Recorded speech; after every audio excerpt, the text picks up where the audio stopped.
ഇന്നത്തെ പുതിയൊരു ടോപ്പിക്കിലേക്ക് സ്വാഗതം. ഇന്ന് ഞാൻ പറയാൻ പോകുന്നത് പല അമ്മമാരെന്ന് വെച്ചാൽ എല്ലാ അമ്മമാരും എങ്ങനെയായിരിക്കും, എല്ലാ അമ്മമാരിലും സമൂഹത്തിൽ പല വ്യക്തികളുണ്ട്. അപ്പൊ അതില് ഒരു 90% ഞാൻ കരുതുന്നത് ഭർത്താവിന്, കുഞ്ഞുങ്ങൾക്ക്, വീട്ടുകാർക്ക് ഒക്കെ വേണ്ടി ജീവിക്കുന്ന അമ്മമാരാണ്.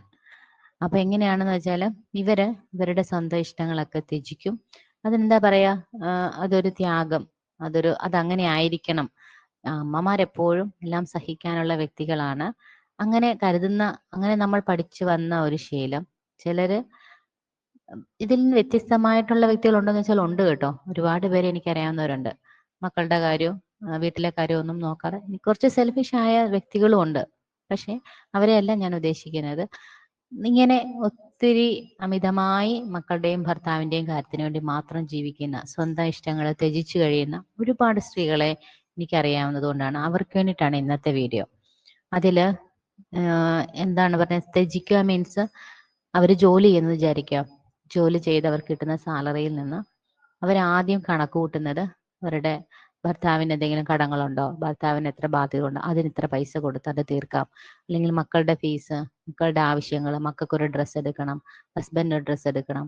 ചിലപ്പോൾ അവര് സ്വന്തം പേഴ്സണൽ ആവശ്യത്തിന് 1 രൂപ പോലും ആദ്യം കാൽക്കുലേറ്റ് ചെയ്യില്ല. അവർക്ക് കിട്ടുന്ന പൈസയിൽ നിന്ന് അവർ ആദ്യം കാൽക്കുലേറ്റ് ചെയ്യുന്നത് അവരുടെ മക്കളുടെ ആവശ്യങ്ങൾ, അവരുടെ ഹസ്ബൻഡിന്റെ ആവശ്യങ്ങൾ, ഇങ്ങനെ അവരുടെ കടങ്ങൾ ഒക്കെ തീർക്കുക.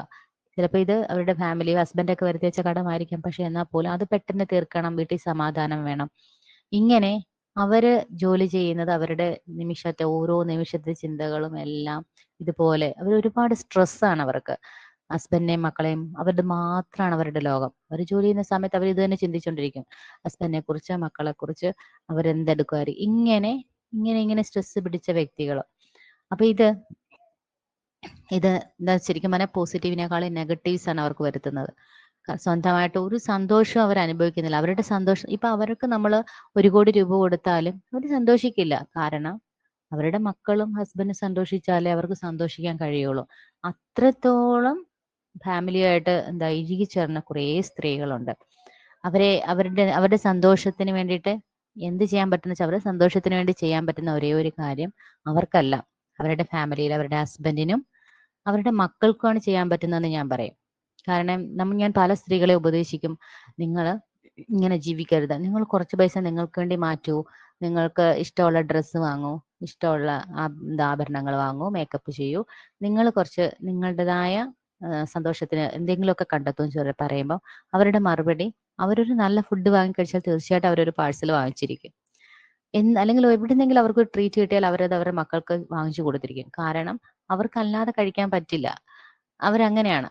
അങ്ങനത്തെ വ്യക്തികളെ നമുക്ക് ഒരിക്കലും അവരുടെ സന്തോഷത്തിന് വേണ്ടി എനിക്ക് പറയാനുള്ളത്, ഞാൻ ഇങ്ങനെ ഇവരെ ഉപദേശിച്ച് മാറ്റാൻ പലതവണ വിചാരിച്ചിട്ടുണ്ട്. നിങ്ങളുടെ ഈ സ്വഭാവം മാറ്റണം, നിങ്ങൾ നിങ്ങൾക്കായി സമയം കണ്ടെത്തണം. ഇവരൊരു കോസ്റ്റ്ലി ആയ ഡ്രസ്സ് ഒരിക്കലും വാങ്ങില്ല.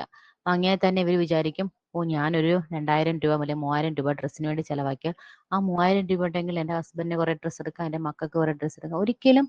അവരൊരിക്കലും അവർക്കൊരു കോസ്റ്റ്ലി ആയ ഒരു സാധനം വാങ്ങില്ല.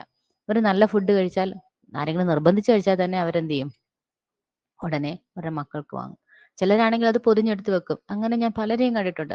വലിയ വലിയ ഓഫീസുകളിൽ പോലും ഒരു ട്രീറ്റ് നടക്കുമ്പം എന്താ പറയാ, എന്തെങ്കിലും ഒരു സാധനം കഴിച്ചു പോയിട്ടുണ്ടെങ്കിൽ അവിടെ മിച്ചം വരുന്ന എന്തെങ്കിലും ഉണ്ടെങ്കിൽ അവർ ഓടിപ്പോയി അത് പൊതിഞ്ഞെടുക്കും. അപ്പൊ ഞാൻ വിചാരിക്കും, ഇവർ ഇത്രയും വലിയ ആളല്ലേ, ഇങ്ങനെയൊക്കെ എടുക്കേണ്ട കാര്യമുണ്ടോ? പക്ഷെ അതല്ല.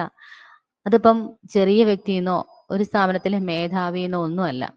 അത് സ്നേഹമാണ്, മക്കളോടും ഹസ്ബൻഡിനോടുമുള്ള അമിതമായ സ്നേഹം. ഇതിന് അവരെ നമുക്ക് ഒരിക്കലും തിരുത്താൻ പറ്റില്ല. കാരണം അവരുടെ നേച്ചർ അങ്ങനെ ആയിപ്പോയി. കാരണം ഇതിന് അവർക്ക് ആ സ്നേഹത്തിന് അല്ലെങ്കിൽ അതിന് പകരം കൊടുക്കാൻ പറ്റുന്നത് തീർച്ചയായിട്ടും അവരുടെ ഫാമിലി മെമ്പേഴ്സിനാണ്. അപ്പൊ നിങ്ങൾ അവരെ ഭയങ്കരമായിട്ട് കെയർ ചെയ്യുന്നല്ല, നിങ്ങൾ സ്നേഹത്തോട് പറയുന്ന ഒരു വാക്ക്, നിങ്ങൾ ഒന്ന് പരിഗണിക്കുന്നു എന്ന് തോന്നുന്നത്, അതൊക്കെ അവർക്ക് ഭയങ്കര സന്തോഷമായിരിക്കും. അപ്പൊ ഇന്നത്തെ ഞാൻ ഈ വീഡിയോ പറയുന്നത്, ഇങ്ങനെയുള്ള ഒരു ഭാര്യയോ ഒരു അമ്മയോ നിങ്ങളുടെ വീട്ടിലുണ്ടെങ്കിൽ നിങ്ങൾ അവരെ പരിഗണിക്കണം. കാരണം നിങ്ങൾക്ക് വേണ്ടി മാത്രം ജീവിക്കുന്ന ആ വ്യക്തിയെ അവരൊരിക്കലും അവർക്കൊരു സന്തോഷം കണ്ടെത്താൻ ശ്രമിക്കില്ല. പകരം നിങ്ങളൊരു ഭർത്താവാണെങ്കിൽ നിങ്ങൾ നിങ്ങളുടെ ഭാര്യയെ നന്നായി കെയർ ചെയ്യുക മീൻസ് നിങ്ങൾ അവരെ 24 മണിക്കൂറും ഇങ്ങനെ ഭയങ്കര പുകഴ്ത്തുന്ന വാക്കുകൾ പറയണമെന്നല്ല. നിങ്ങളുടെ ഒരു ചിരി, നിങ്ങളുടെ ഒരു പരിഗണന, അതവർ ആഗ്രഹിക്കുന്നുണ്ടായിരിക്കും, അത് നൽകുക. ഇപ്പോൾ അവരുടെ അങ്ങനെയുള്ള ഒരു അമ്മയാണ് നിങ്ങൾക്കുള്ളതെങ്കിൽ തീർച്ചയായിട്ടും നിങ്ങളൊരു മക്കളാണെങ്കിൽ നിങ്ങൾ തീർച്ചയായിട്ടും സ്നേഹത്തോടെ ഒന്ന് സംസാരിക്കുന്നത്, അവരോട് അവരുടെ ശുദ്ധ വിവരങ്ങൾ അന്വേഷിക്കുന്നത്, അവരോടൊപ്പം സമയം ചിലവഴിക്കുന്നത്, ഇതൊക്കെയായിരിക്കും അവർ ഏറ്റവും കൂടുതൽ ആഗ്രഹിക്കുന്നത്. അപ്പോൾ ഇന്നത്തെ എൻ്റെ വീഡിയോ കാണുന്ന എല്ലാവരും നിങ്ങളുടെ അമ്മ അല്ലെങ്കിൽ നിങ്ങളുടെ ഭാര്യ ഇങ്ങനെയുള്ളൊരു വ്യക്തിയാണെങ്കിൽ നിങ്ങൾ തീർച്ചയായിട്ടും അവരെ പരിഗണിക്കണം. Okay, thank you.